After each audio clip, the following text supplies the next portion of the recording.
तर नमस्कार, मी पूजा। आजच्या व्हिडिओमध्ये मी तुम्हाला दाखवते रेडीमेड ब्लाऊजवर जो पिकॉक येतो तर त्याला कसा भरायचा।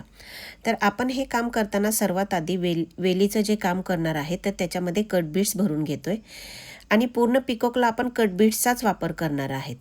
आरीवरचं काम हे फिनिशिंगमध्ये आले पाहिजे आणि तुम्हालाही दिसतंय की आपलं जे पण काम आहे ते फिनिशिंगमध्येच आहे।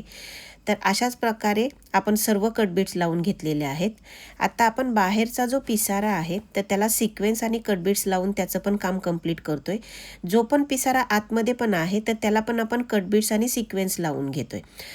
तर ज्यांना कोणाला जर अशा प्रकारचं जर काम करायचं असेल आणि शिकायचं असेल तर तुम्ही क्लाससाठी विचारणा करू शकता। तर त्याच्यासाठी स्क्रीनवरती नंबर येत आहे, तर तुम्ही कॉन्टॅक्ट करून तुम्ही तुमचं काही विचारायचं असेल तर विचारू शकता।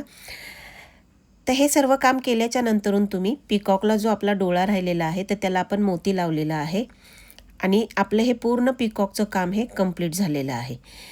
तर कसा वाटला तुम्हाला हा माझा व्हिडिओ? तर लाईक करा आणि माझ्या पेजला फॉलो करा। धन्यवाद।